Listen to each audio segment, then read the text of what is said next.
Welcome to the mental health vlog. I am 10 and I'm feeling a little bit more relaxed than I did this morning, so I'm kind of glad.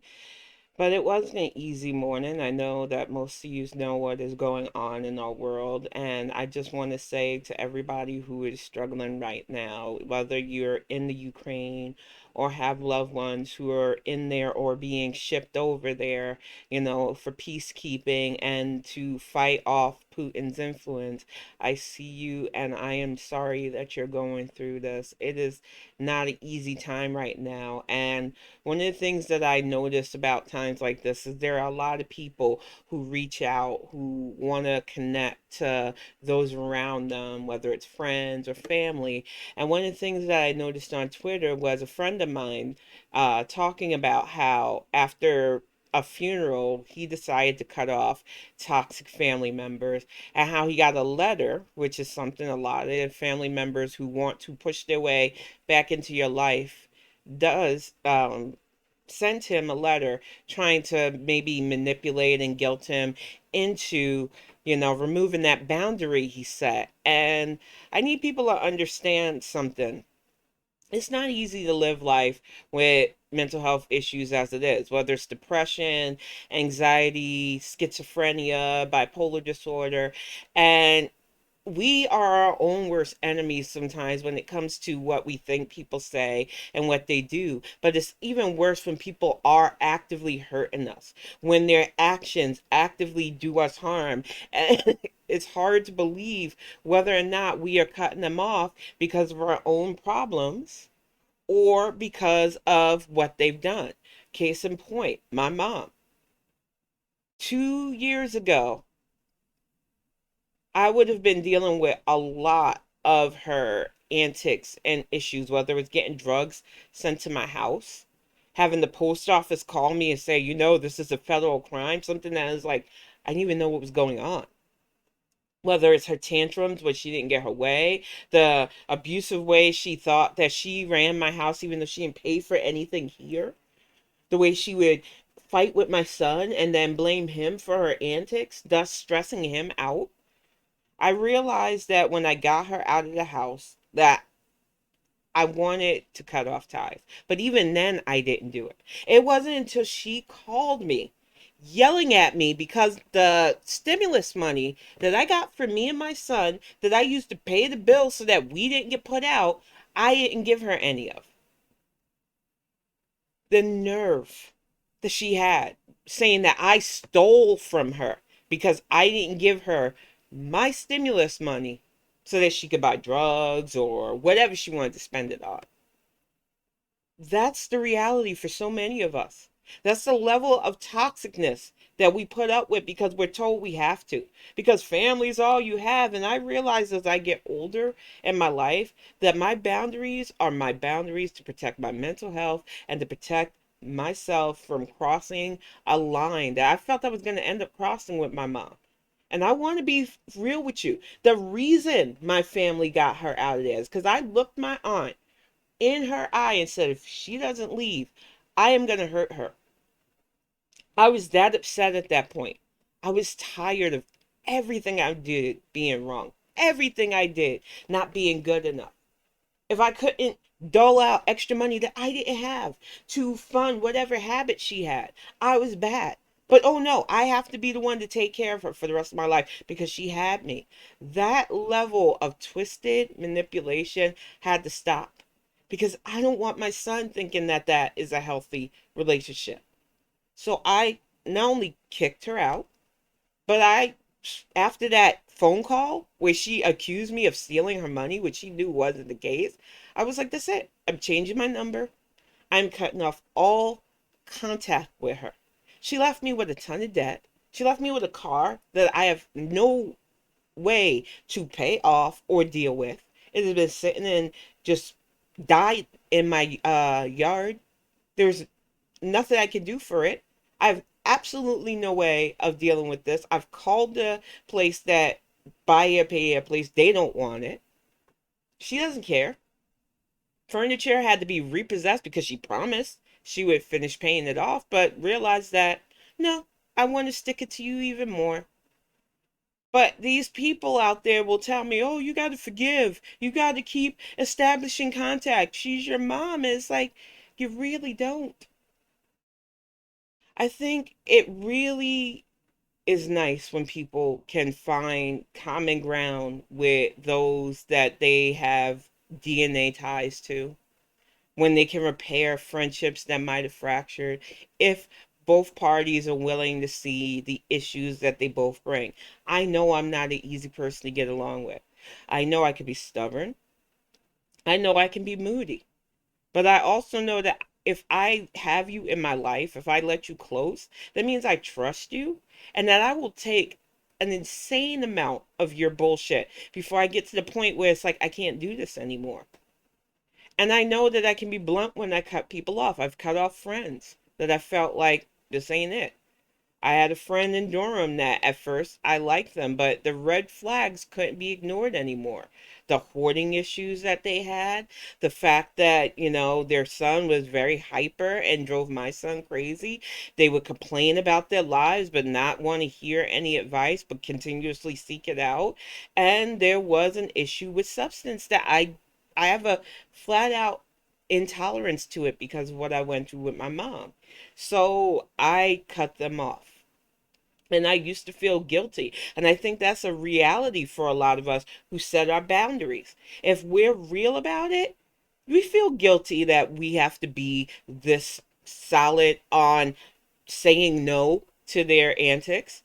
I still have nightmares about my mom sometimes, dying alone somewhere because I worry about her safety at times. But I realize that if I give her an inch, she's going to take more than a mile. And then the rest of my life, which I felt like she was shortening being in my house, would forever be twisted by whatever she wanted. And I couldn't do that anymore. So if you're beating yourself up because you set a boundary with a toxic parent or a former friend or a former lover, stop it. You know your boundary is to protect yourself. And I know it's hard because you cared about that person. I think one of the misconceptions about sociopaths is that we don't care about people. No, we are damaged a lot of times by the people we bother to care about, and it kind of gives us a twisted view on life. People think I'm cold to them because of the way I learned how to deal with my mom, and I'm sorry, but I'm not going to change. If I cut somebody off, that's self-preservation kicking in. That is how I handle stuff.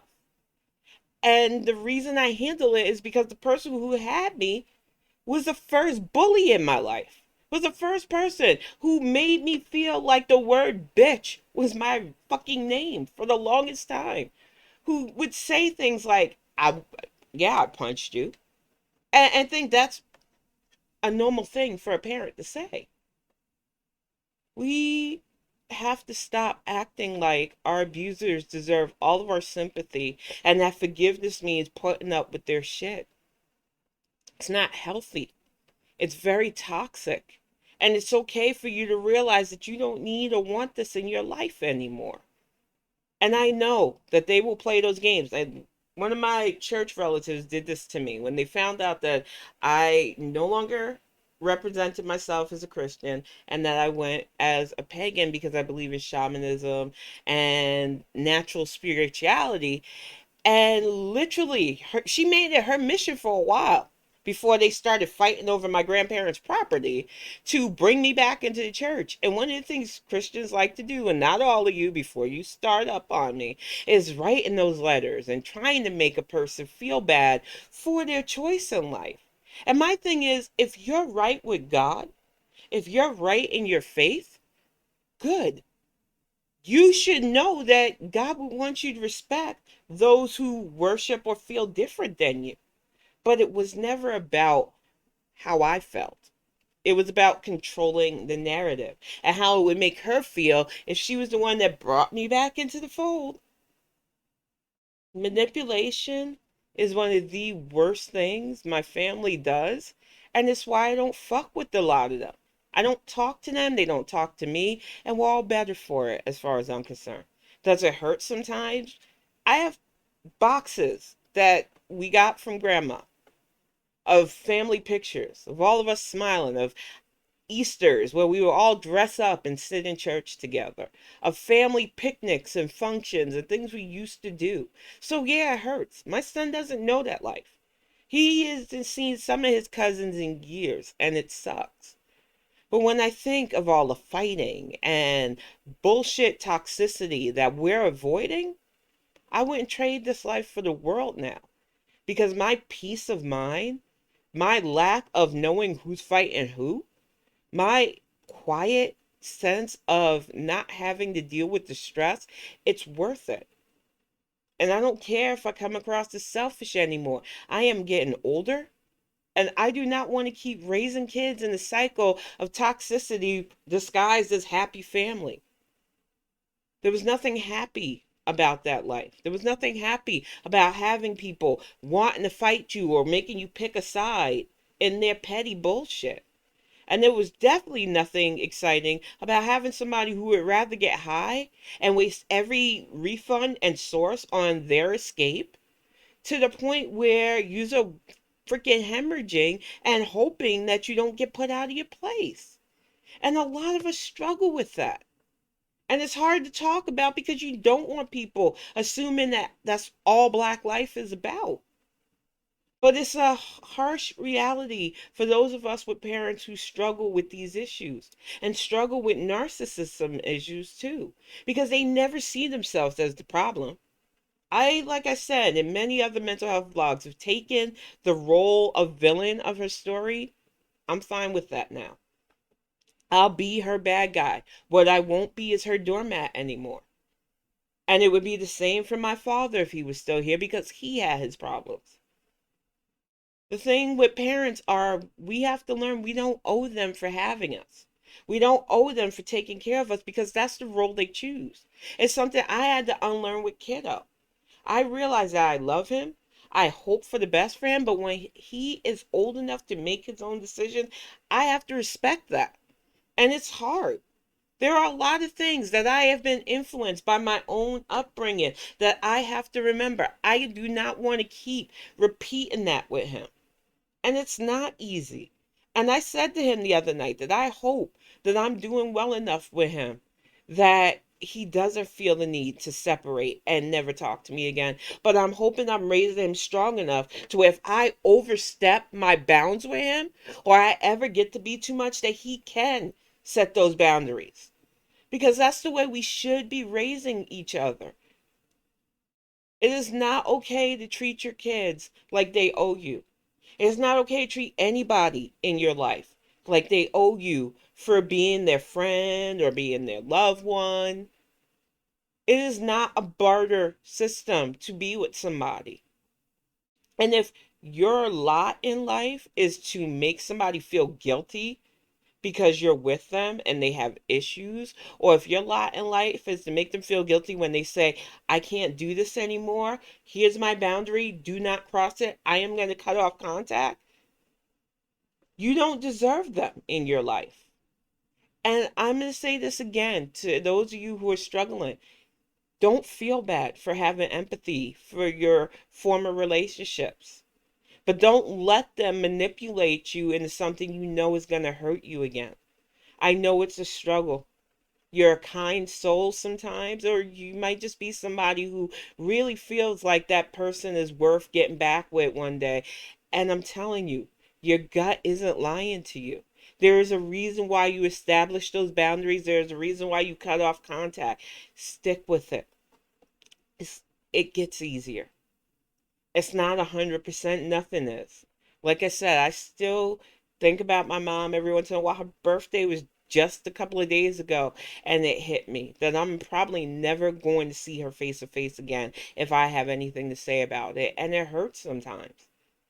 But it's the reality of the situation because I need to protect my own peace and mental health more than I need to continuously worry about her feelings over everything else.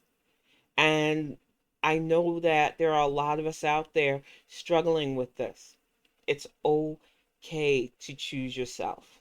I know you're not going to hear this a lot, or if you're lucky enough that you're a therapist, you hear it, but you don't believe it. I'm telling you this as somebody who's in this hell of existing with this illness and being lucid enough to understand what's going on around me. You do not owe anybody your time and attention if they exhaust you, if they hurt you, if they wear you out. You know what you want to deal with in life. And if you're at a point where that person is no longer vital to your existence or detriment to your existence, you have every right to separate yourself and not deal with them anymore. And they have no right to make you feel guilty because you have family ties or because you used to love each other. You've got to respect your personal boundaries. It is the best thing you can do for your mental health journey. I'm going to get ready to wrap this up. I just hope that my words help those of you who are struggling right now. I know it's hard. I know the world has been crazy and continues to be. And we need to know that we're out there. You're not alone. And that you are okay making decisions that protect your peace and sanity, and that no one has the right to push their way back past your boundaries if you don't want them to, and that you have the right to accept somebody back if you feel you can handle them, and then realize that no, you made a mistake. It is okay to test yourself and see if maybe you were just making a mistake. I did that with my mom. I thought maybe I could repair this relationship and we could have like a Golden Girls thing. But if you really think about the Golden Girls, Dorothy was awful to Sophia, and that wasn't a normal mother daughter relationship, and that's not the kind of mother daughter relationship you should want in the first place.